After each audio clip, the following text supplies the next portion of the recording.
بسم الله الرحمن الرحيم. الحمد لله رب العالمين، وأصلي وأسلم صلاة وتسليما يليقان بمقام أمير الأنبياء وإمام المرسلين، وأشهد أن لا إله إلا الله ولي الصالحين، وأشهد أن سيدنا ونبينا وعظيمنا وحبيبنا محمدا رسول الله خاتم الأنبياء والمرسلين. صل اللهم وسلم وبارك على هذا النبي الأمين وعلى آله وصحابته الغر الميامين، وارحم اللهم مشايخنا ووالدينا وأمواتنا وأموات المسلمين أجمعين. intaan horta casho ka bilaabin waxaan jeclahay inaan aad iyo aad ugu mahadceliyo walaalaheena oo xilka iska saaray inay cashada ay duubaan oo ina soo geliyaan facebooka iyo youtube-ka walaalkeena baarlamaan, walaalkeena cabdiraxmaan ciise iyo walaalkeena axmed. yani waxaa laga yaabaa ajirka iyaga ay ka helayaan qofka akhrinayo xataa inuusan ka helaynin. qofka akhrinayo su-aalaha iyo xisaabtanka ilaah xaggiisa sugaayo ilaah kariim baa og kelmad walba loo weydiin doona oo lajeedada uu yiri inay ilaahay daraadiis ka heedayn kale. laakiin qofka duubay waxaa shaki ku jirin markii hore inuu ugu talagalay ilaahay dartii inuu maaragtay u gudbiyo oo casharada u duubo. imaam abu xamedin alghazali raximahullah yani markii uu ku guulaystay doodadkii oo la maray culammadii kale ka waaweynaa isagoo 28 jir ah, madaxweynaha wuxuu u doortay inuu dhiibo jaamacadda ugu weyn, madrasa nidaamiya la oran jiray baqdaad oo adduunka loogu imaan jiray. soo dhaweyntiis keliya farasku saarnaa iyo dharka loo labistay waxaa ku kacay 500 diinaar, yani waxay la mid tahay $50,000 oo kale. meeshiina waa la buuxay. isagana marka xataa sheekhii waqtigiisa la noolaa cabdulghaafir wuxuu oran jiray kaana fiihi zacaara, waxaa nin af adag oo qofkii maaragta la marmo si fiican u aamusin jiray, isla weyne ku jirta. walaalkiisa marka axmed abulfutuux kama helin xaaladda walaalkiisa uu ku sugan yahay. dadkii uu soo camireen majliskii la buuxo si fiican loo dhageysanayo isagoo maaragtay proud isku ah casharkan oo akhrinayo iyadoo loo buuxo u yimid gacantuu ka qabtay. markaasuu yidhi akhadta biacdaadihim id wanow, markay kuu soo dhawaadeen gacmahaad ka qabatay dadkii oo dhanka jannadaad u qabatay. wakhallafaka aljahdu id asracu, laakiin adiga dadaalkaagii aad dadaalaysay dib ayuu kuu dhigay iyaga markay u degdegeen jannadii. dadkii ku dhagaysanaya jannada u degdegeen adiga wax akrinayayna dib ayaad u dhacday. fa asbaxta tahdii walaa tahtadii, dadka waad hanuunisaa laakiin adiga ma hanuunsantihin. watasmacu wacdan walaa tasmacu, dadkana wacdi ayaad dhegaysiisaa oo wacdisaa adigana ma maqashid wacdigaagii. fayaa xajara shaxdi ilaa xataa mataa tusinu lxadiida walaa taqtacu, geed yahoo dhagaxii wax lagu soofeynaya mindida ayaad noqotay. imisa ayaad midyaasha soofaysaa adigana aadan wax goynaynin. tii waxay ku abuurtay depressure oo 6 bilood oo la jiifay imaamkii ilaa marka dambe noloshiisa isbedel weyn ay soo martay. marka waxaan ku keenay yani dadka ku dhagaysanaya ama kaa duubaya ama dacwadaada gudbinayo waxaa laga yaabaa aan rajaynaya inay ga ajir badan yihiin sababtaa niyaddooda ilahay daraadiis bay ka tahay iyaga wax kale kama aha. anigana ilahay waxaan ka rajaynaya wixii khaladaad aan galo inuu ilahay iga cafiyo, wixii wanaag aan siiyana inuu ilahay subxaana watacaala ajri xasanaad naga siiyo. adduunkii wuxuu iska noqotay hal tuulo oo casharka halkaan laga akrinaya waxaa meel walba in laga dhagaysan karo. tafsiirkeena suurad aan ku daahnay ee ahayd suurat alkaafiruun, qul yaa alkaafiruun, oo dhinacyo walba aan waxyaabo badan aan ka sharaxnay. maanta waxaan soo qaadanaynaa aayaddeeda ugu dambeysay oo ilaahay subxaana watacaala yidhi lakum diinukum waliya diin. lakum adinkana waxaad leedihiin diintiina, anigana waxaan leeyahay diinteyda. tafsiirkaygana saa ula socotiin marka aan bilaabo suuradda sharax oo sare oo maaragtay tarjumadii macnaheeda ayaan marsiiyaa, kadibna waa ku laabtaa oo midaan usoo qaataa aayaadkeedii wixii axkaam ku jiray aan kasoo saarnaa.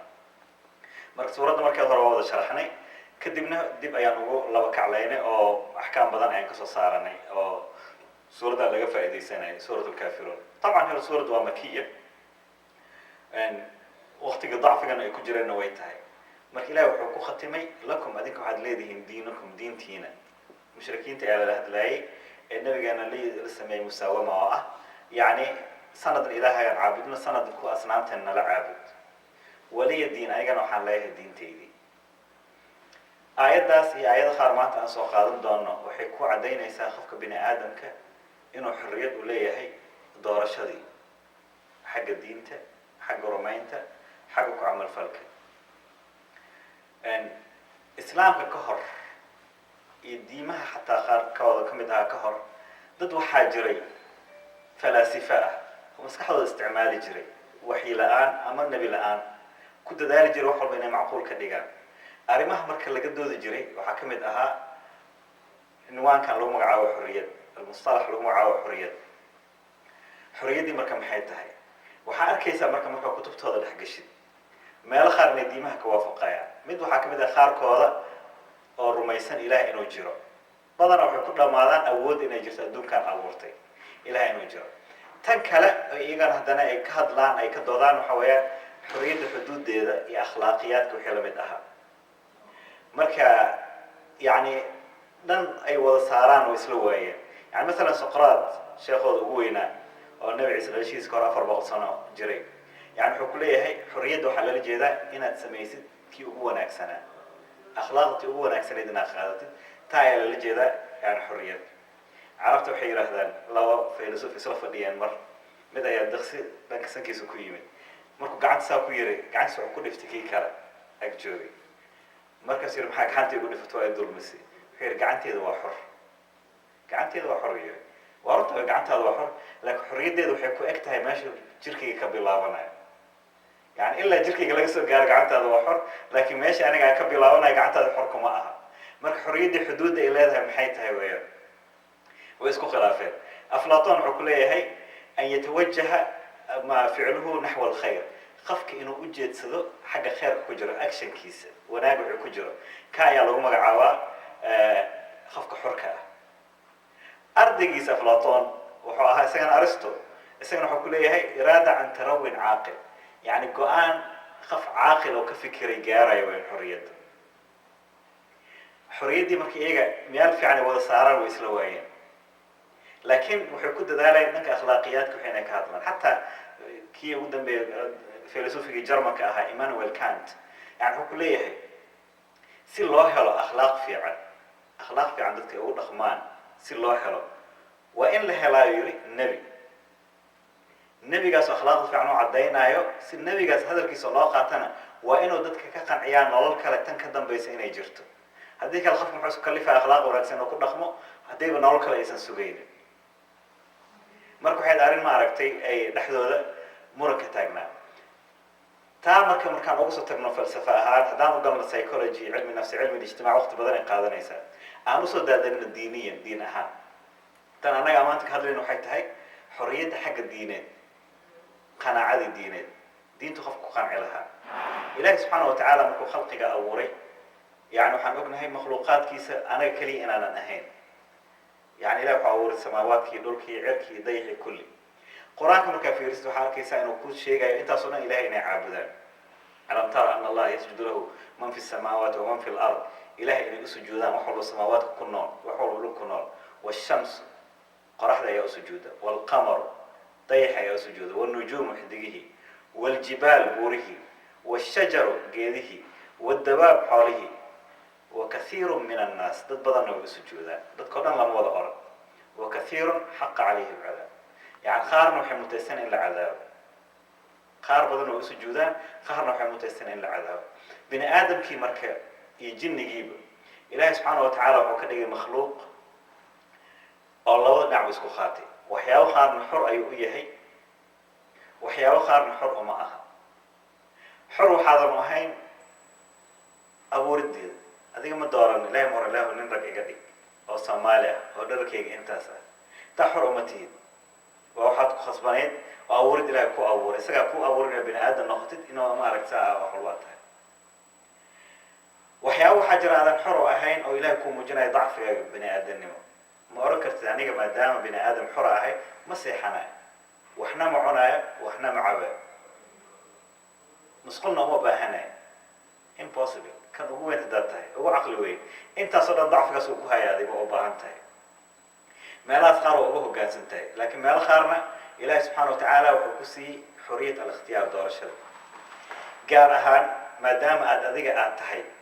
خف لمانا مع جرم مخضب يحب نبجدين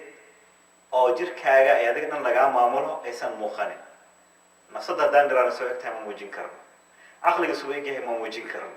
yani waxyaabahaas oo dhan lama muujin karo laakiin siduu yiri filosoofkii muslimka ahaa Jalaaluddin Rumi maamulka gudaheed uu yiri gudaha uu ku jiro caqligaaga maskaxdaadii waa caalam xor ah oo dibadda laga gumaysan karin waa caalam xor ah oo dibadda laga gumaysan karin hadday noqotaan in dibadda laga gumaysan gumaysiga oo imaan karo wax way gumaysi oo ku qancayna oo hogaansanaado ilaa caalamka gudaha laftirkiisa xad ayuu leeyahay imaam abi xamid al-Ghazali kitaabkiisa mustasfa wuxuu leeyahay caqliga markuu helo meel uu ku kalsoon yahay uu isku dhiibay oo hogaansanaado dhakhtarad ku kalsoon tahay ayaa lagu sheegay daawo ayuu ku qoray خاص oo hogaansatay tan aroortii qaado 2 saac kadib raashin cun tan raashin ku raacdo kadib hore ka qaado tan marka saxanaysa ma oranayso maxay ka samaysan tahay why saas aan u sameyn why question kaas oo dhan ma way question kaas oo dhan waxa ka jawaabay kalsoonida caqliga oo ku kalsoonaa dhakhtarkaas aqoontiisi marka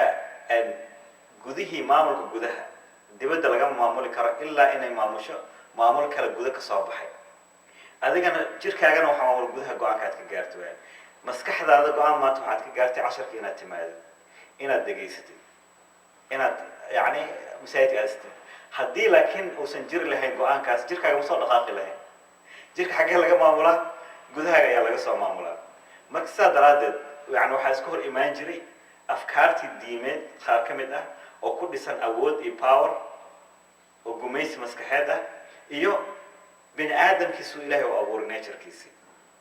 diimahana waa ilaahay xaqiisa ka yimaadeen yani diima saddexdeen ugu dambayso mesela diinta yahuudda iyo masiixiyadda iyo quraankaba waxaa arkaysaa bible-ka mesela old testament new testament kaba lama oran karo 100% wada khaldan yihiin waxaa jira waxyaabo qaar aayad ilaahay ah oo kutubtooda ku qoran qaar badanna la khalday ha noqoto tafsiirkeeda inay khaldeen ama ha noqoto qoraalkiiba inay kordhiyeen ama wax ka naaqusiyeen khaladaadkaas marka wuxuu keenay inuu nabi maxamed soo baxo si uu u saxo khaladaadkii kutubtii hore laga galay marka waxa isku hor imaanaya dadkii aqoon-yahanadii maslaxada ka shaqeyn jiray iyo dadkii diintii xambaarsanaa ee khalaas hoggaan ka dhigteen kutubtaan xataa haddii khaladaad ay ku jiraan مثلا markaad fiirinaysid kitaabka bible-ka old testament qaybtan lagu magacaabo at-tathniya waa shanta qaybood oo leeyimid nabi muuse qayb ka mid ah يعني waxaan ognahay yahuuda inay i'tiqaadsanaayeen diin ahaan iyaga inay shacbiga ilaahay doortay dadkana loo abuuray iyaga adoon inay u ahaadaan oo hoggaansanaan marka wuxuu leeyahay xiina taqrubu min madinatin likay tuxaaribaha markaad u dhawaatid magaalo يعني waxa la hadlaa reer bani israa'iil dadkan reer bani israa'iil magaalooyinka daa u dhawaatid saad uga dagaalantid istadciha ila sulh marka waxa ugu yartay inay kula heshiiyaan diyaar waxaan nahay adoon inay idin noqono فين أجابتك إلى صلح وفتحت لك فكل شعب موجود فيها يكون لك للتسخير هديك أقولاته فرتد شعب ماشي سكون الله ده أديك يكون جالسنا يا الدوام هذا هو يعني سدوت الاستعمار وإن لم تسالمك بل عملت معك حربا فحاصرها دي لكن سكان ديو يعني كل دجالمان لا دجال فإذا دفع الرب الإله إلى يدك حد إلهي قعدت هذا سوق ليكواس مركب فضرب جميع ذكورها رجع دم واحد كل شيء بحد السيف سيف كده سيف كلمة ده سيف ده بايبل Old Testament New Testament كوا حيصير شيء أفر بقول اللهجر أفر بقول اللهجر بايبل محقق لا سيف سيف سيف عند تقول قرآن كان أي مسجر أي صار شيء زيرو هل آية قرآن والسيف بهيسكم مجرد قرآن unfortunately لك علماء القار آيات وبحيان آية السيف آية السيف أصلا قادم دون إني راهدين إلا آيات بدن لا لو بقول آيات جارين إني نسخدي ترترتي آية السيف آية السيف وآيات قارئ آية شراد سورة التوبة وين ما آية سديد لواتنا سورة التوبة ما آية اللي صدرات سورة التوبة إيه اسكو خلافا يعني هذه آيات بقول كلير أيتها اسكو ما خلاف لها لكن كلمة السيف إن نسوق عشان نجلا وأيضا نبحنا وين آية السيف لكن القرآن كم جرته كلمة السيف لكن بايبلك وحتكون كيس أفر بقول اللحجر سيف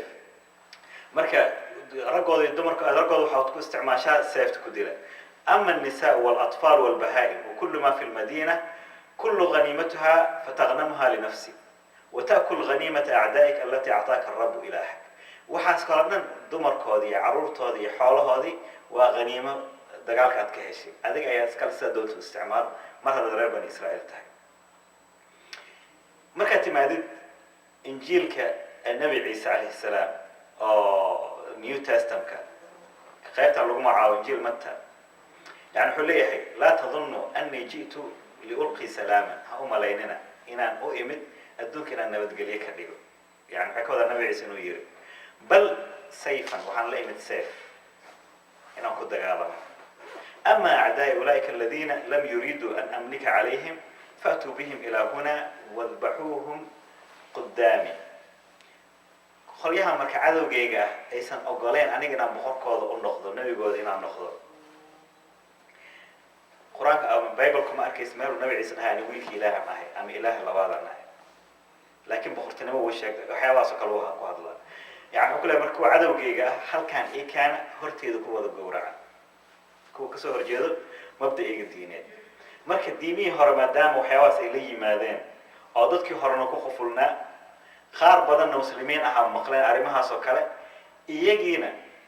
waxaa laga yaaba markii dambe inay ku abuurtay cuqdada noocaas oo kale ah diin walba markay power yeelato inay awooddaas isticmaalayso saxiix anaga ma odhanayno diinteena islaamka iyo dadkii xambaarsanaa waxay ahaan wada malaa'ig maya diinta sax gaar ahaan qur-aanka markuu yahay waa inaan ka dhowrnaa wax walba ma aragtay ka hor imaanaya qur-aanka niyad wanaag haddii lagu fiiriyo waxaa la ogaana kalaamka ilaah inuu yahay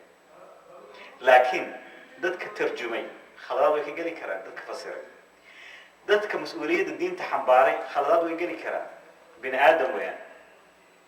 laakiin annaga qofka muslimku mar walba waxaa ugu muhiimsan aan ku talinaa qofka yar diintiisa inuu barto tan ugu horeyso qur-aanka inuu xooga saaro fahmo kalaamka ilaahay nabigan wuxuu yidhi ama innaas takunu fitna imaan doonta cali markii maxaa lagu bixi karaa wuxuu yidhi kitaabullah kitaabka ilaahay ayaa fitnooyinka loogu badbaadi karaa xadiiska iyo xataa kuma darin kitaabka ilaahay ayaa loogu bixi karaa fitnooyinka kitaabka ilaahay si fiican markuu qofku u fahmo hadduu ku darsado inuu fahmo siiradii nabigeena calayhi salaatu wasalaam siira daatiya kadib labadaas oo ka dhigto hubku isku ilaalin lahaa wixii khilaafsan labadaas inuu ka hortago حتى دي لو يراده وحديث هرا شيكيه او سو عشان كان كشيكينه قصooyinka ay soo marteen rasul marna xadiiska nabiga kaleey salaatu salaam xadiiska duu ka hor imaanay siiradii nabiga kaleey salaam sax ahayd ee quraanka soo ku yiri ilaa markuu quraanku yiri wama arsalnaaka illa rahmatan lil alamin haris ayaan ku soo dirnay fabima rahmatin min allah linta la haris ila xaqiis ay dadku ugu jiracsanaatay oo loo yiraahdo maya xadiiska nabiga wuxuu yiri inma ji'tukum bidhabh waxaan ku imid kaliya ina idin gowraco maya leedahay quraanka uu kor imaanaya siirada nabiga uu kor imaanaysa wili waxa ku sii cadeynaysa xadiiska istanaaqadkiisa goormuu yiri markay Makka joogan oo ku dhibana ma oran karin nabiga kaleey salaam jihad goorma la amray markay Madiina aadeen muddo kadib Soomaa ah jihad lama amray markuu joogay intuu Madiina aadeen isaga naftiisa la baqay yu ku yiri Abu Sufyaan Umay ibn Khalaf عقبة ابن أبي معيط أبي جهل رجي ووينا وكعبده جوجان ويمي عكير عند كوه أمد هنا يدين جورا قول ما نبي إنه كهاد الكرم وقت ظروف ساعات هاي إنه ذكر صور الكرم كان سبب هلا هاي إنه وتخلصات النبي عليه الصلاة والسلام مركز رادد يعني مركز خفق وفهم السيرة دي النبي عليه الصلاة والسلام فهم عميقة وحكبت بعدين يساوي وحول بو النبي عليه الصلاة والسلام أن داوعيس marka diinteena islaamka waxay la timid saddex tawrad oo ah rumaynta ilaahay inuu jiro aakhirana inay jirto aqeeda lagu magacaabo tawrad oo ah la xiriirka ilaahay dad la yeelanayd cibaadadii iyo tawrad saddexaad oo ah akhlaaqdii mucaamalaadka dadka la mucaamulaan lahayd qawaaniinta dhan taas soo galay marka akhlaaqdii sababtaas aan hore u sheegnay xuduudda ilaahay quraanka uu ku sheegay waxyaabahaas oo dhan maxay yihiin وكحد جذب أدخل كحد جذب سماء خف كان يوحك حدي خف كان يد كوبان أورتي خف كان يد معركتي أن وحياوهاس أم خف كدي شيء أما داوع جالس وحيلا بدها حدود القرآن كل شيء مرة مسوق جالس يسوي هذا إلهي ذي كده حي هذا إلهي وحيد كده حي وحنا خنيسات تي آخره الدنيا من خنيس صدر هذا المركب أن ديمه كلام مدام انحرافات كسيلية ماذين خارب المسلمين تانا كم يدها للأسف وحي كده ذالين أما كاها تجعل كدينتي أو قوان وحنا إما رك خلادات الدماس كلا حنبار صنايع أنا قتاني الله صار وعلى وقف كان مات إنه الله ياوي هذا بايبل كأي diinta masiixiyadda iyo waxaan ku maqlaa naxariis iyo wanaag iyo maaragtay raqaa'iq tan aan ku maqlna anaga dagaal iyo dil iyo wax la mid ah diinteena islaamka weeyaan laakiin waxaad noo sheegaysa oo basi bibalkiina wax ku qoran seef dadkii hala dilaa la laayo tii islaamkana saa ma aha xataa dagaalka markuu ilaahay qur-aanka sheegay wuxuu yidhi yani xataa yaskhantumuuhum يعني إلا دجالك مركي ضدك دجالك كسوق فاشان وسوق وتان فإما منا بعده وإما فداء حتى تضع الحرب أوزارها أما إن تخفك نيسان خفك دي واحد حيسنين يعني اسكع في سام كده دجالك أول ما أما كي حولها يسكفر إن ليره أما أخوانته يسكفر قاركوا عروض أصحابتي بريجرين سوى الآخر يصير له حرية سوى دجالك أوديجو يعني هبكيس معناه محيط هاي السعي عقدي ولا ماته لأن خفت أنا كسر وأكد شيء يقدر عضلي كوخوا لكن كود هذا أسيد ديسد بس كل شيء أنا كده ما يسألنا يعني سادرات مركو حكوا كيس دجالة النبي عليه الصلاة والسلام وقال يوردن دجالة النبي عليه الصلاة والسلام وقال يوردن أنت كل متي إلى وحي هاي يكون إشام بقول خفور قال دي نحاول متي كن إلى وبقول إيو أفر مسلمين تنا لو بقول سجاشن إله مركا خسارة مروت ما مكرا أنت استقاله قال لي كرت هذا كان كلام كاركس يسوي دقالة منه يعني بقولك وفرتنا وبقولك وكنتنا إسكالله يا سوما لكن النبي عليه السلام جهادي سهرنا وخار وعوصو قادرني بدنا وحبنا ذلك مركي وقالوا إنه ويرقصوا قادر وأنه كهرتاجو ما حد عيب مركي لو تاجو قد كذا يبغى وليد دقال هم كلا بسن دقال مجلاه صدر ديك بدنا كبد بعده لكن إلا يخلق كسو قاتلنا دقال كسو قلان هدي لسكور دعو ديك بدنا كوا بيلا النبي كان ما أقول جرى نصب بني آدم من الدين حتى القرآن كما كآخر نيسد إن سورة إسراء لما تكذب الله محكيري وإن عاقبتم فعاقبوا مثل ما عاقبتم به ولئن صبرتم له خير للصابرين انت وحلقات الله أصحابتي مركي تضوات خفض لقد له قف والبنا جرك استمثيل له اسمه لا جرجري انت انك اهم حنظل ابن ابي عامر انت كنا ولا جرجري مركز إرادة انت كبل انك ارسنا ويا بني ادم ويا عروضه الهي مركو خير هداد ضدك عقاب انسان ان انت الذين جارسي ان لا جارسي هدي صبرتان اجرياتك هليسان إلهي كده النبي يوسف جسحير واصبر صبر عليك وما صبرك إلا بالله إلهي دراد سبور خنا صبرك هاي محوك حجي ولا تحزن عليهم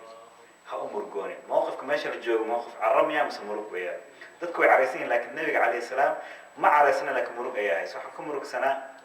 ضدك أنت خفض دلين عقاب سود أنت محيطه ولا تكن في ضيق مما دقلت يكون دقايا عريرها كنخانه ما أقولان كواس إني نارت جلان كوا دستان أدي لأصحابته وكم رجودي كوا أصحابتي يسأقول له يسامو جرجري ما حسوا جدون عقاب سوا جدون تمحيته نبي ما عرفنا ذلك سؤال قديله لكن هو مرق سنة أنبياء مرق حلوية قانا تبعتها أنبياء ضمن عذر كنا عيب كريرة الكمرة وحمن عجر جعلوا بيحن بارجرين أيوة الروا وهذا كيف شيء كنا يسوى قد كل دعي أو إلقي اللي جيبي أو قرب سيف لو قلفتي أو الله بر هل كان كجشي مركب حدها اللهم اغفر لقومي فإنهم لا يعلمون له كوسان إياه إسكع في صوته ما أوجد ما أوجد سادرات مرك أنبياء ذلوا ما أوجين نعم علماء الصالحين تم كسروا ده حقيقة دو بدنايا إمام أحمد بن حنبل على يسور إنه أورنجر إلهه وأن جعلان لها خلق قردن إن النفس دي أفرته يعني ده كنا الجنة إن يقلع عنك نار تعنقل نفس الدين أنا أهور خلقي ورد إمام بدع الزمان النورسي سوى كلا سوى فكرة أردقيتها ما حكى فكرة يسا حين حكى فكرة هدي سورة الجليس تذكر دون إلهي أورينا نفتي ذو أخرى أنا قاعد ماشي دون إلهي يجي لك تذكر إن جنة الجلال تذكر إنه كبد بادي عذابتي إلهي ما كان بيده تذكر أحلي صفات سيالو يقيني لكن تذكر ما تدين تشيغانا أو خفك حتى ولا لك سورة ونعيب وحنبارسان يعني هو كفوق يهي أن كدايشة أنبياء النبي كان عليه السلام كداينا يسد لوح أي أمم ينسنا أو كدايتك أين ذلك قادك تاه سوء عبادي سنجري عبادي سوء لا وحرنا قف أولا ترتمي كرم جرت ما شاء الله سكر عبادي سوء كل النبي كان عليه السلام عرق سوء كار يلا ترتم أخلاقيات كيس ذلك دبعتها أولا نخمي جري يعني حكولي هاي يقولوا ترتم تام ما جاري كرتي laakiin dadkii ka dambeeyey waxay yidhahdeen maadaama aan ku gaari weyne levelka aad gaarsiisan tahay waa adiga waa inaan kusoo dejinaa levelkeeni marka instead nabigana qurxin lahaayeen yani way foolxumeeyeen marka calaa kulli xaal qur-aankii marka aad fiirisid markuu ka hadlaayo xorriyadda doorashada diinta aayado badan ilaa qaar gaarsiiyeen 200 qaar 400 xataa ku dhawaysiiyeen waxay ku cadaynaysaa qofka bini aadamka inuu xor u yahay mabda uu qaadan lahaa diintu qaadan lahaa ilaahay wuxuu leeyahay مثلا aayadan soo qaadanay lakum diinukum waliya diin وقل الحق من ربكم حق وحكيم من ربنا حق فمن شاء عندي دونتنا فليؤمن هرميس ومن شاء خفك دوننا فليكفر حكو قالوا تام حكو عدي سيدنا حريتك لسماء آياتي كلام عام كهاد أو وين كجت سورة البقرة لا إكراه في الدين قد تبين الرشد من الغي حتى علماء يراهدوا آياتها ومنسوخ سورة البقرة سورة قدام بيكم التهاي كل جدا نحوك سودك مدينة حتى بادرك هو انت يعني جو بابا فتكانك يعني وحيري قرآنك وحاجة تجرت آيات وقياد وقيمة بدن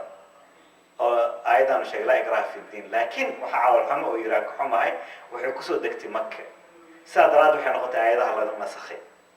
استقل لكن بادرك ما هو هيدا إنك سودك مدينة ما كم سودك لا إكراه في الدين مدينة كسودك لكن حتى سوى آخرنا يعني سوكر بادرق لبنان هو هنا أو فيلسوف كان أها جون قرم يعني حيري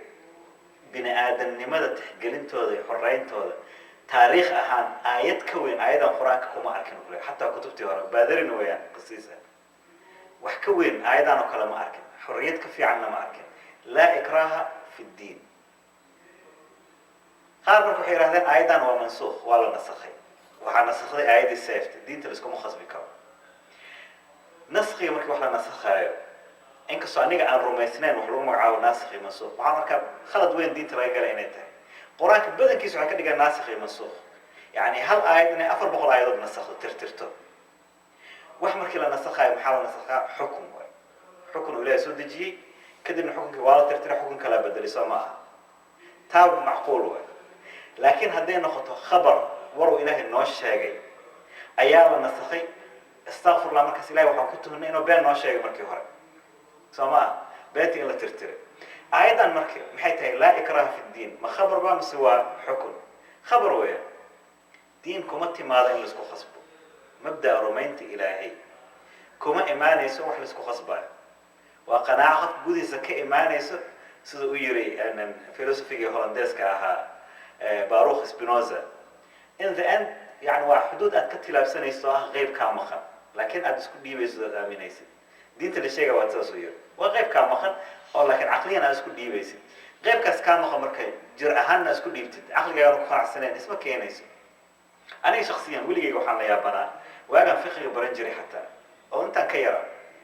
حكمك كسابسا مرتدك إن لا أمر إنه توبت كان ويسوي دين جري خف كان خمر أيو علي توبت كان ياتري وأوجه الدنبي إنه كان خف كان زنا يسمى توبت بوقت لكن خف كان عقليا كما خنع سنة بإلهي إنه جرو وقالوا أو كما خنع سنة دين الإسلام كان يساعته توبت كان سوى رجل تمام اسكو هاستينه الدنبي قلي دنبي خف كي قلي أي اسكو هاستينه مالتي أي الله ركر كتوبت كان سوى ما كان لكن خنعنا وكجباني هي لك توبت كان هذيك لو كنت دله هذيك إله يا مركز دم حكوا هذيك كرومي خلاص شدوا له تراد سمد يشي كينا عراقها قال يشي عقبتين حيرادين هذا أنا أبو بكر إذا كان صار عينه وكنت لنا عايز هذا قال يقول أوعي صلاة هذا اللي دكان جري سو حسيني وحي أنا سمين جري كدي ما كان دائما نسون النبي ذا كسول لافتي لأن دين تخصكم إيمانيس كان عينكم إيمانيس حتى صومالي ذا كان اسكوها مثلا سلفيين تودقالكو يعني بدل صوفيين قفل بصوفي أو سلفي النخضي مركا أوريستي كمان هاي قصبة كون نخض سلفي حكوا كو خنعي مركا يوعد يوم حاول قالوا حنا خرافاتنا وطن صوفيين تنا يوم كو خنع عقليا يوم كو خنعي موياني قصب كمان نخونين يعني خاف سلفي مركا مبدأ الدين هذا مبدأ قناعة ويا اعتماد ما مبدأ حب وإيمانه مركا خافك وحلو بها إنه فهم سناد لأنه حان خاف إلهي وحو رمينا ويا عمل لإبانه مركا يعني وحنا من وقتك بدنا وحقيقة introduction كي الحق من ربكم فمن شاء فليؤمن ومن شاء فليكفر. أيضا محكو عديسي حرية سماء. من اهتدى فإنما يهتدي لنفسه ومن ضل فإنما يضل عليها. كي هنوننا نفسدي سيولا هنوني كي لمنا نفسدي سيولا لمنا.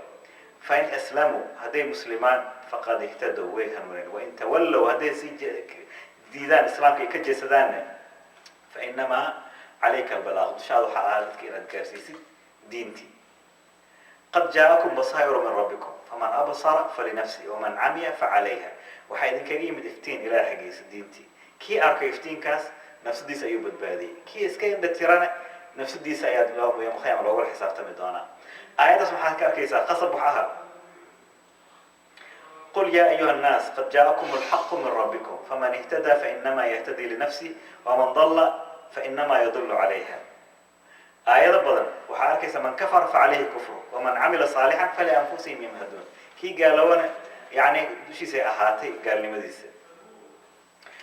تاس وحي آيات بدر وحكوا عدينا يان خفك إنه معركتي حر ويهي دور الشري. أنبيادي مركي لو سوى دادقان مو كخصبان عينتك إنه كخصبان رومانتي إلا وحير فذكر إنما أنت مذكر لست عليهم بمسيطر. دادك حسوسي هذا الشيء هذا كلي وحوالتك إنها حسوسي متهد كي دادك كخصبي لها. ولو شاء ربك لآمن من في الأرض كلهم جميعا. إله هدود دون النبي محمد الله درايا دادك هدوم كنا لهم مؤمنين أي نخل لهين. أفأنت تكره الناس حتى يكونوا مؤمنين. ما أديك دادك خصبي كرسي مؤمنين ولا نخلار. النبي محمد ديدي إنه دادك خصبه. نحن أعلم بما يقولون وما أنت عليهم بجبار فذكر بالقرآن من يخاف وعيد. أنك أيها أبو حكو حد لا عندك أديك متهد كي دادك خصبي لها دادك حسوسي قرآن كي حسوسي. أرأيت من اتخذ إلهه هواه أفأنت تكون عليه وكيلا. ما عرفت خفك إله هودي سكدكتي أديك ما وكيل كانوا خنكر أو خصبي كرا إنه ما عرفت هودي سديده أو الدين تهذا خاطر. لا إكراه في الدين أيضا حتى لا إكراه في الدين. أسباب النزول كذا لا صوب ولا شيء لا صوب أحاديث كتبت مد أنا سحابت كمدها أبو الحسين الأوريجري لو ويلو داري ضد جناعتها وحكي ما نقول كشام جناعتها يا رحمة waxay مسيحيين diinta مسيحية u bandhigaan muslimiin ay ahaan weelashiisa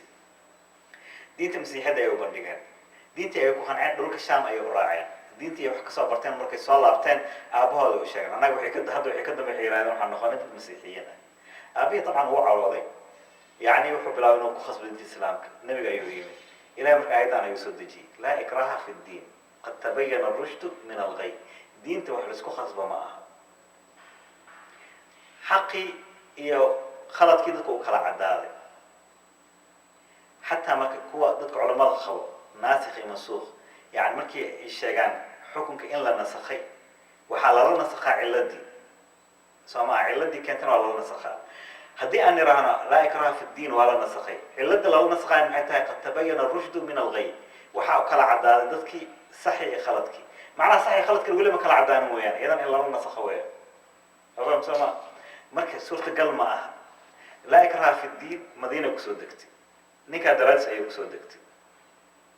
qad tabayyana ar-rushd min al-ghay fama yakru ayat kaas ku soo degeen abi wili uu si carado wili shoo la dagaalamay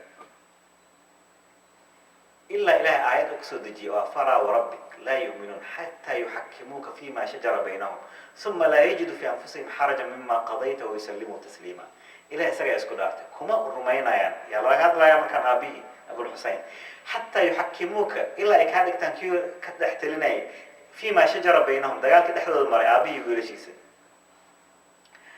فيما شجر بينهم ثم لا يجد في أنفسهم حرجا مما قضيت كذب النفس ضد عرين نيسا كذب دفسنين وحد يقول آمسي ويسلموا تسليما أمركن اسكو ديبان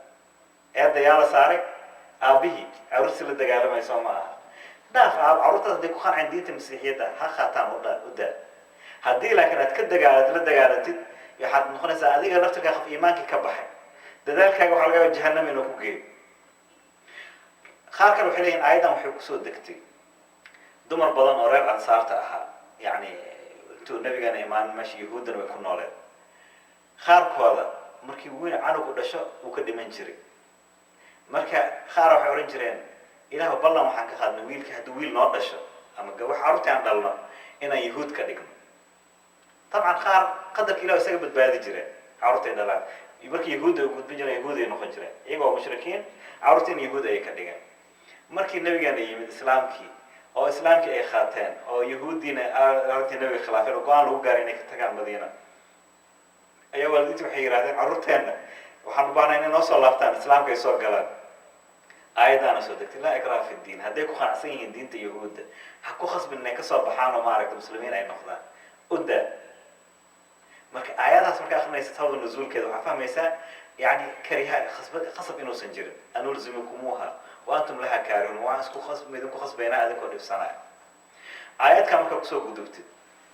oo nabigeena siiradiisa u timaaday yani anaga badanaa markaan soo daliishana aayado qur-aan waxaan u raadinaynaa axaadiistii nabigeena tii maaragtay nagu taageeraysa aayadkaa ku qanacsannahay xadiiskaas xataa hadduu yahay xadiis saxiix oo axaad ah waa qaataa aniga sababtoo ah aayadka qur-aanku taageeraya laakiin xadiiska hadduu aayadda ka hor imaanayo xataa hadduu axaad ka sareeyo yani waxaa laga yaaba inaanan qaadanin inkastoo laakiin badana kuwa aan ka dido ay tahay kuwa axaadka ah laakiin hadduu maaragtay yahay xadiis casiiskii uu yar yahay ama xadiis mutawaatir ah yani markaas yani badanaana kama hor yimaado xadiis casiis ama xadiis mutawaatir ah qur-aan kama hor imaanayo laakiin kuwa qur-aanka hor imaanaya oo idil waa maaragtay kuwa axaadka ah xadiiskii nabigan alayh salaam uu kusoo wariyay imaam albayhaqi dalaa'il nubuwa wuxuu ku leeyahay kataba rasuulu llahi sala allahu alayh wasalam licamr ibnu xizaam xiina bacahahu ila lyaman nabiga alayh salaam saxaabiga camr ibnu xizaam wuxuu u diray yaman inuu dacwada gaarsiiyo diinta gaarsiiyo wuxuu ku yidhi man aslama min yahuudiyin aw nasraaniyin islaaman khaalisan min nafsi kii rumeeyo diinta islaamka soo galo hadduu ahaa yahuudi ama masiixi ay niyadiisa kasoo go'day fadaana diin alislaam oo diinta islaam qaatay fainahu min almu'miniin mu'miniintu ka mid yahay lahu maa lahum wa calayhi maa calayhim yani xaq wuxuu leeyahay mu'miniintu xaq u leeyihiin waajibna waxaa ku ah wixii mu'miniinta waajib ku ah waman kaana calaa nasraaniyatih laakiin kii ku ekaado masiixinimadiisa aw yahuudiyati ama yahuudinimadiisa fainahu laa yuftanu canha yaan laga fitnaynin diintiisa ha loo daayo kii ku ekaado diintiisa ha loo daayo yaan laga fitnaynin nabigan alayh salaam xadiiska soo wariyay cali ibn abi aalib oo axmed ibn xambal iyo imaam xaakim ay soo wariyeen abubakar iyo nabiga waxay isku raaceen qolyo oo lagu magacaabo reer bani shaybaan 3 nin oo maamulkooda ka mid ah ay la kulmeen markay la fariisteen mid iyaga ka mid ahaa cumraan ibnu qabisa wuxuu yidhi man hada aladi macaka ya abubakar abubakar oo yaqaanaa abubakar qabiilada carabta way yaqaaneen wayna ixtiraami jireen nin businessman uu ahaa dadka dhexgali jiray markaas yiri marka wuxuu ku yiri waxaan maqalnay dhexdiina oo kasoo bax mid nabinimo sheeganayo muxuu ahaa qisadiisa markaas ninkaan ila fadhiyo weeyaan ninka nabiga ah waa ninkaan ila fadhiyo marka mid iyaga ka mid ahaa ayaa wuxuu ku yiri haati maa cindak noo sheeg waxaad xambaarsan tahay nabigan alayh salaam bismi illahi raxmaan raxiim wuxuu yiri wuxuu akhriyay qul tacaalu atlu maa xarama rabbukum calaykum aayadkii ku jira suura 3 aayadood ku jira suurad al-ancaam oo lagu magacaabo alwasaaya al-10 tobanka dardaaran waxaan idin akhrina ilaah wuxuu idinka xaaraantimeeyey anlaa tushrikuu bihi shay-a waa inaad shirki la sameynin waalidiinta inaad wanaajisaan inaadan naf dilin inaadan maaragtay xoolihii iska dhicin inaan nafsadihiina dilin wixii akhlaaqiyaad ka sheekeynaya markaasuu yiri masruuq meesha joogay wuxuu yiri yaa akh alcarab wallahi laysa hada kalaamu lbashar hadal bini aadamku hadla kama ahu yiri wax kalena ma khashi markaasuu yiri ina allaha aayad kaloo nabiga akhriya ina allaha yamuru bilcadli walixsaan waitaa'i di lqurba wayanha cani alfaxshaa'i walmunkar aayadkaasuu akhriya ina allaha yamurukum an tu'addu lamaanaati ila ahliha aayadda ahayd amaanaad dadka inaa gudbisaan markaasuu yiri hadalka aad ku hadlayso yiri horta hadal bini aadam ku hadli maa bini aadamka hadalkooda waa naqaanaa gabayadooda waa naqaanaa hadal ilaah xaggiisa ka yimid inuu yahay ujeednaa laakiin uu yiri annaga waxaan u dhexaynaa 2 qol room waxaan u dhexaynaa furs biyahooda iyo carabtii carabtu yiri khaladka aan ka galnana way cafinayaan dhibaato male xuduudii aan gudbnana way noo sii daynayaan laakiin qolyahan faris bershi oo gadaasheena joogaan uu yidhi khaladna ma cafiyaan xadkii aan gudubnana nooma cafiyaan nooma sii daayaan mana noo ogola bidca cusub inayna soo gasho iyagoon waxba ka ogeyn marka manhajkaaga haddaan qaadano waxaan ka cabsanayaa dhib inay naga soo gaarto dhanka force nabiga calayhi salaam wuxuu yidhi wallahi ya akha alcarab walaalkayga carabiga oo ma asa'ta id sadaqtanii fi lqowl ima aadan xumaynin maadaama runta aad ii sheegtay manhajkaygaana waxaa qaadan kara kii isku dhiibay ilaahay ee ogol dhib iyo dhaaf inay kasoo gaaraan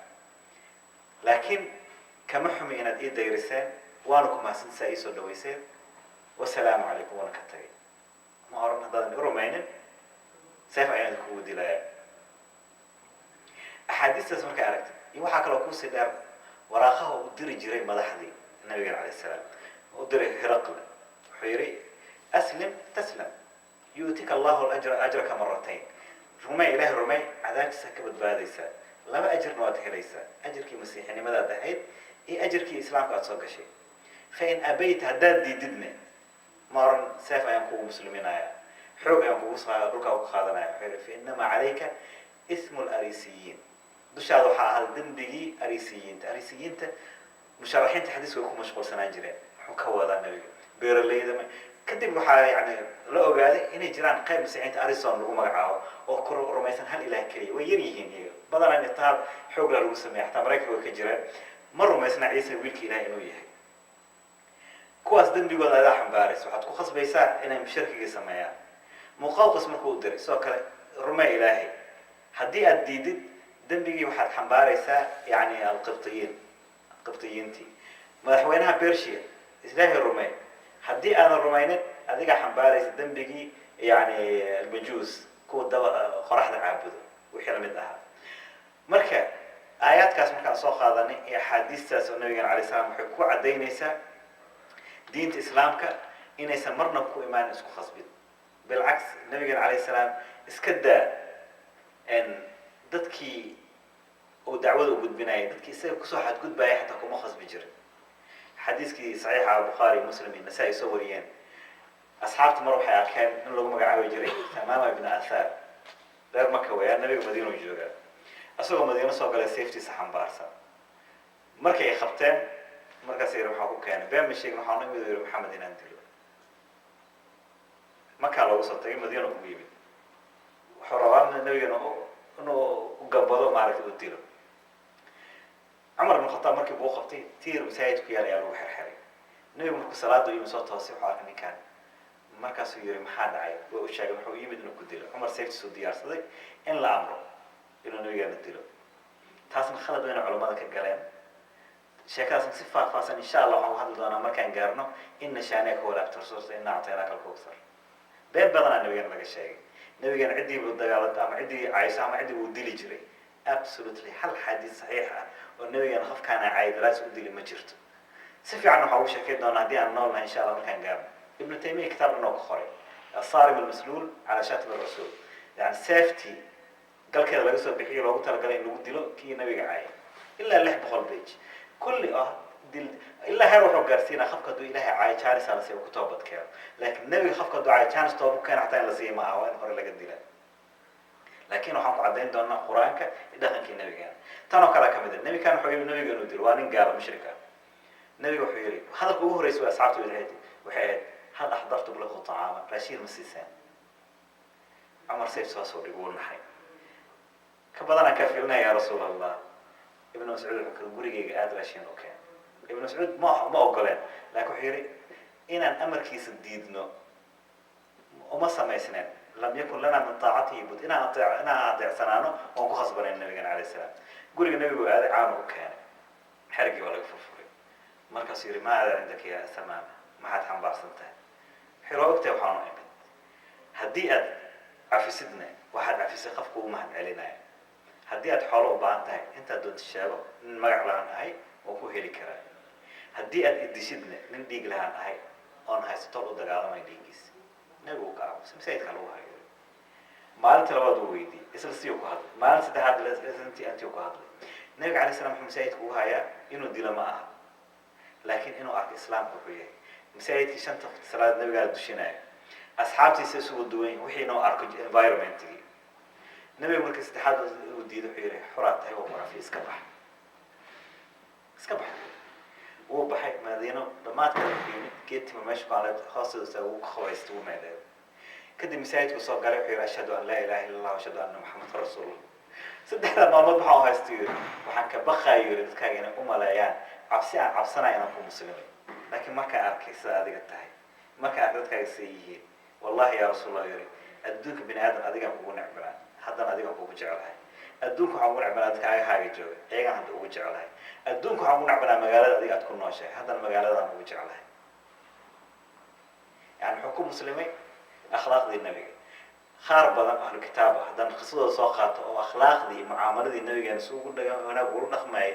iyagana dilkiisa u raban ku muslimeen waqtigii maaragtay ayaa dhammaanaya markaad waxaa haystaan aan malaynaa 10 minutes oo su-aalaadkiina iyo jawaabaadkii ah إن شاء الله 10 كنت سيكون والله سبحانه وتعالى أعلم.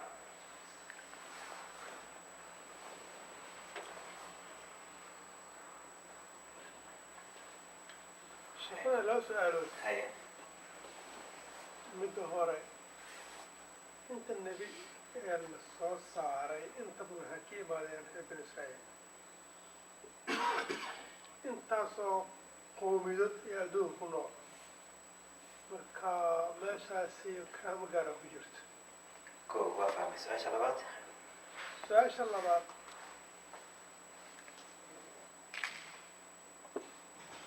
intii diinta la fidinayo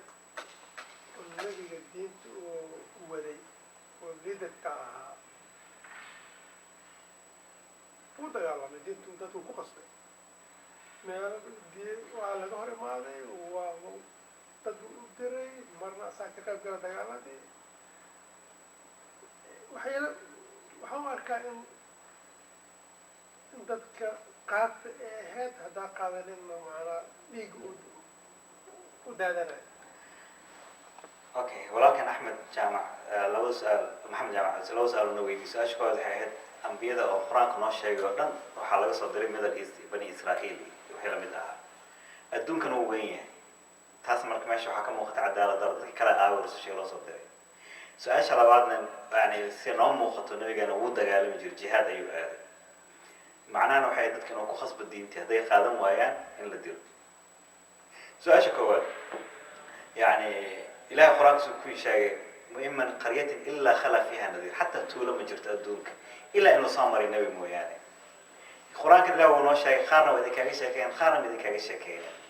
يعني كل ذلك لوجو شيء كذا ذلك ماشي يكون نولاين وحي يقينا يا لوجو شيء كذا تصالح أنت سكوفه لكن أنبياء ضمن ولا شيء كان هذا يغير هذا كتاب نوح نقول الله قصص الأنبياء اسكو بدل لها لكن عبارة هان أيوة ما لخاب السوقاتي أنبياء بدن خاروا كشيء بالعكس حتى من كثير سد مقعيد وصل له وفسي نو موسى بقول أفرت جرى يوم يعيش قرآن كله شيء النبي عيسى ما يعيش عيسى هاشن إلى وقت جرى يوم شيء ما يعيش المسيح نكوي توجه وحسكو ما نسى صدق إلى حجر سماء النبي محمد هان أفرجر كريا قرآن كله شيء يهالمرة أحمد له شيء شجر كريا ما يعيش له شيء النبي محمد عليه الصلاة والسلام أنبياء سبحان الله شيء كنا يدك مركها والنبي قال الله نولا يهود ولا نولا ذي مسيحيين تنجرام ولا نولا ذي يعني دك ما ركتي أنبياء الله صدري سي لو موجي كتاب كان نور ميسين أنبياء ذي ظهر معناها مركها ما أحد دك هرنا رسول الله حتى سقراط كان شيء كنا فيلسوفي إمام أحمد الفاروق كتاب المكتوبات وحكتري إنه رسول ما كان في نرشيسه يصير سنين عادة ما إن الرسول شيء إنما نقول انتعته وقتين ستيشن اللي وديله سلة عفسي حتى مو ودي حتى عيدك خارنا حضانة ولا ما قانون كدولتنا خلاف ما دام الدولة دي اللي يحكوا دي الكيك وأنا أقول هذا يعني لا يحد يعني مركب خارق بحكت الوامين ضد خارق أنا قبل كلا خراق عنو شيء خارنا وإذا كاجش شيء كبير خارنا ما إذا كاجش شيء كينه ما ربنا خراق وكشيء سأل دراد إنك تولى والبا أما مجال والبا أما أمد والبا إلهي نبي صادري نبي صادري لكن نبي محمد إلهي سبحانه وتعالى ما دام هو قاعد كان الناس وذا جاري دون أدون كان أهل تولى إنه ناخذ لا هو وقع حيوان وكذا خاتم النبيين أنبياء يقدم كي ختم أي أو قداش النبي كلا كدم بينين دينتي سنة وكذا منهج عالم كنا خالد كرو كنا خم كرو حديث صح وفهمان لكن منهج منحرف دي لو خلدان يعني تاسع دبعتك هنا يسمى دخلنا خار إن لغير هذا ودينتي ay dhaqanna ay tahay diinta aysan ahayn laakiin diinta islaamka waxay u timid dadka oo dhan macal dhaqamadooda inay wada qaadato ayna ogolaato inay ku wada dhaqmaan diinta ugu waasicsan ilaahay subxana wa tacala uu ka dhigay su-aasha labaad oo ku saabsaneyd nabigeena calayhi salaam dad noogu dilay jihaadka aniga was weydiinaya casharka maxaan iri yani qaybtiisa hore waxay ahayd aniga waxaan ictiqaadsanahay oo ah inuu diinta islaamka ay tahay ammaan iyo salaam iyo qofka inuu ku qanco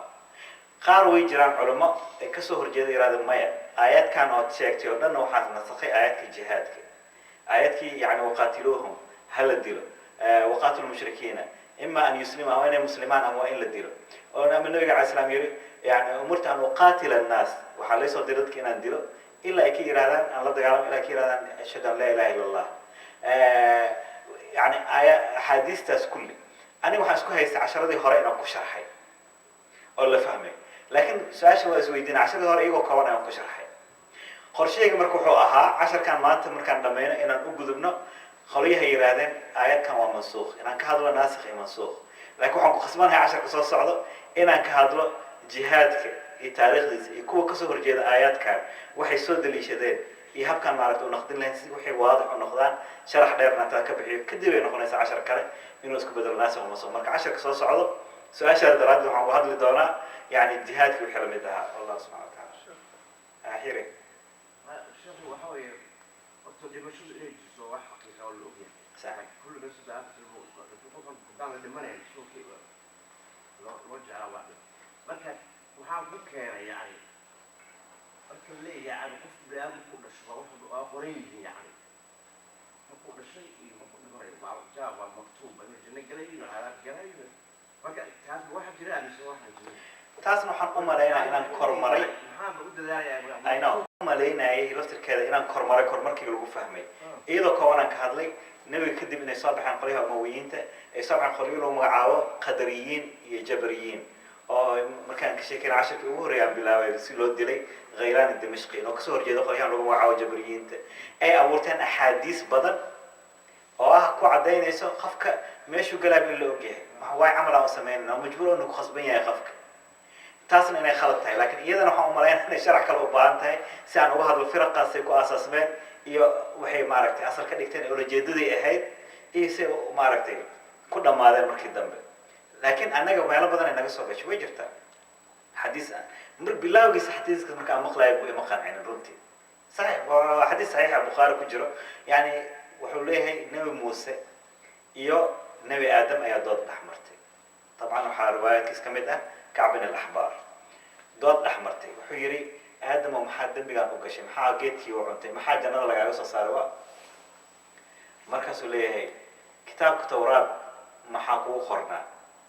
waxay ugu qorneyd 40 sano ka hor aadam in inta la abuurin inuu looxa maxfuudka ku qornaa facasa aadamu rabbahu fagawa aayad qur'aan buu ahaa tawraadka 40 sano looxa maxfuudka wuxuu qoray aadam wuxuu ku caasiyey rabbi yani intaan lii abuurin ka hor 40 sano buu laga qoray inaan ilaahay ku caasin doono oo maaragtay soo bixi doono marka way ugu eedeynaysaa wax ilaahay ka qoray marka wuxuu leeyahay xadiisku wuxuu ku dhamaanaa aadam wuxuu ku guulaystay dibeedkii yani doodii dhex martay isaga nabi muuse yani waa khuraafaad nala soo geliyay waxyaabahaas laakiin camalkaaga adiga kasbanaysa camalkan waxaa kasban doontaa qanaacadaada marka ku qanacsan tahay waajib ku saaran adiga inuu yahay insha allah maraan ka hadli doonaa mawduucaasna insha allah su-aal kale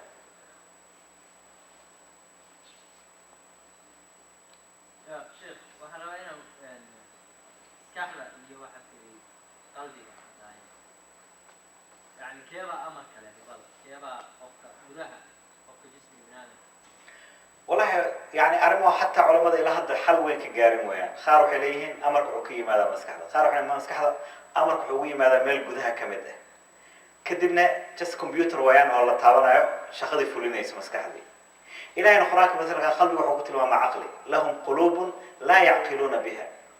قلوب حلينا عن عقلك يلنين ساد راد مثلا يعني إيمانك أو قلبك كسبنانا يخافك الدجناش قلنا يقينته لحجر وحكيمة حق قلبك الذين آمنوا وتطمئن قلوبهم بذكر الله ألا بذكر الله تطمئن القلوب يعني طمأنينة في القلب نفسها هالمرة بس كتمت يا أيتها النفس المطمئنة أنت كلام حكيمة قلبك محلل جدا كل يوم مركع عقلك marka allahu aclam yani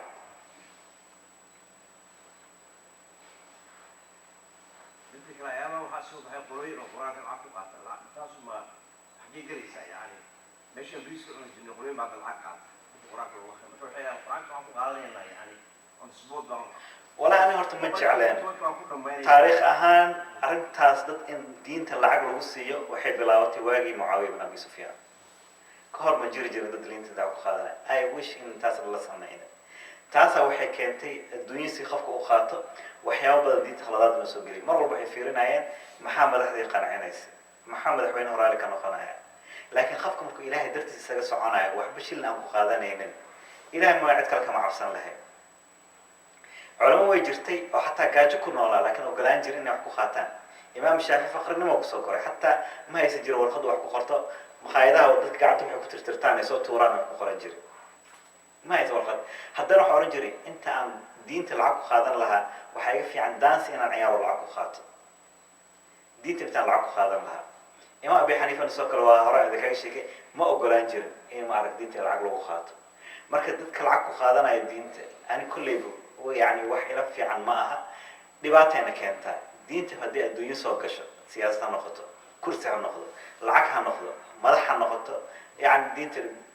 dhibaata ka soo gaarta laakiin markii ilaahay dartiisa kaliya u tahay qofka wax kale uusan ku raadinayn walaa magac walaa lacag walaa wax ku raadinaynin ilaahay dartii u gudbinayo kaas waa qofku maaragtay ilaahay subxaanahu wa tacaala yani cilmigiisa barakeynaya xataa dacaayad suuqa loo geliyay marka hore alla waxay laakiin the end cilmiga miraha leh badanaa culamada كتجين وحبنا علماء نوع عسكر أبي حنيفة وهذا كذا شيء كي أمويين ويحرن عباسيين ويحرن سيشك وكوجيري هذا ولا جالسي أسوون نول يلا جالسي حتى أحمد بن حنبل ويلكي سلام وحارس عبد الله كتاب آخر وبحياة السنة أبو حنيفة حكم معه أبو جيفة أبيه ميتك مع حنيفة ومخور جيفة وكو جالسين أو حينا ما نحن حصلوا كذا بيان مركا يعني هذا السادة دراد إلهي باقي وكذا إمام الشافعي مركي كسور جسد مراحدي دعاية أحاديث الله أبوري قال رسول الله صلى الله عليه وسلم وحيري يأتي محمد بن إدريس وهو أشد على أمتي من إبليس وعصب حدا محمد بن إدريس والشافعي أمتي من إبليس وأقدرينها أسأل صلاة وحصة عدويلة أكبيري يا شافعي نعم وإيمي إنك فاسق فاجر فاسق فاجر دعاية وخاتويلك تذكر اسمه قاسيين حيري يا رب إن كان أخي ما يقول عني حقا هذا يرتب عوجي شيء فاغفر لي وارحمني عفي هنا نحرسه حتى يسيد أسهين حتى بين يجي شيء ما حتى وين كان غير أنت هذا يسيد أسهين فعافيه واعف عنه سجن إسكعفي وإسكسامح مركا يعني لما هبانا كل بدينتين لو شقيست شيخو أنت دينتك وشقيست هذا قرآنك آخر السشلي سبركي دمداف يو wuxuu leeyahay faa'iidooyin badan marka haddii qof lacag lagu siinayo wuxuu ku akhriyay oo ujeedada uu akhrinayo ay tahay inuu khidmadaas qaato maxay faa'iido ku sameynaysaa faa'iido fiican kuma sameynaysa طبعا faa'iido kuma sameynaysa laakiin mid waxaa jirta dadkan qaar ay ka badbadiyaan yani qaar waxaa jira مثلا wadaadada markii meel laga wacdo inay quraan akhriyaan diidaan raashinka loo keenay ama haddii tacsiye tagaan wixii la mid aha taasna yani خفكان راشين كادو أخرسي أجر القرآن كادو أخرسي خفكان إنه داو إليه أو دروالي عكرتا يعني أجر كيو يعني خفكان سودوين ما دام مرتاو تاي قولي سودك سودوي ويا لكن ما أنا هذا نيسي لكن أول مرة نكون تاي مرة خارج أقول ما حرام ما ينحكى عنه ما خفكي مرتاو واحد دوار داوع خفوا معنا مثلا مال ضد الغيريو حرام حقيقة كانت وحتى علماء كلا كما خرصوا ما هذا كريه فرت maxaa soo qaadanaya xadiiskii nabiga calaysay salaam markii la dilay dagaalka uu moota ku geeriyo saxaabigii in adeerkiisa ahaa Jaafar ibn Abi Talib wuxuu yiri Jaafar carruurtiisa raashin ha loo sameeyo maanta waxa uu yimid arrin ka mashquulinaysa raashinkoodii hadduu sidaa yiri macnaha waxa cadaa tacsiin waxna ma oran nabiga tacsiin wax laga cunin yaa soo raashin ha loo sameeyo buu yiri Jaafar carruurtiisa carruurtu Jaafar ka geeriyo waahe asxaab qaar badan ay Abdullah ibn Rawaha waa laga geeriyo muxuu oran waayay dadkii laga geeriyooday oo dhan yaa wax laga cunay Zayd ibn Harisa ku geeriyooday dagaalkii Mu'ta dad badan ku geeriyo laakiin nabiga duruufta xooga carruurta familki Jaafar maadaama in adeerkiisa ahaa way dhiban yihiin maanta muruga haysa ee raashin ha loo sameeyo raashin yaa laga cunay madeen anaga tacziir raashinka ma cunayn jahli meel kale loo raac kale aan lahayn way waan ku iri qaarkood maraan la joogo meel hal aayad hal xadiis oo nahyi ah reebay nabiga ii keena ma hayaan taa bay kusoo daliishanayaan sheekha su-aashan su-aal casharka maanta aad bixinaysa ku saabsan waayo oo marka waayahan dambe oo dhan qofkan murtadu noqday diintu ka baxay hala dilada badatay wax aayada ama xadiid oo daliil u noqonayo dadkaas ay haystaan ma jiraan الله عشر كي هران أو هذا المرتد كحكمكيسة إيه وحي يسود دليشنايان إيه يعني لبع عشر أو هذا السماء حكم المرتد ك يعني وحي يسود دليشنايان الدليل هذا إنه ما ركتي وكهرتي ما كذا كثير فيسبوك 10 تضويلات وكهي ليس كله هذا 10 كاس ويكجرتها لكن waxay daba socotaa su'aal aan 10 kaas ka weydiiyay ما يعني كان سديد إلى وطنada إلى بلاد كان كهريان كهذا marka insha Allah waqtiga hada gaar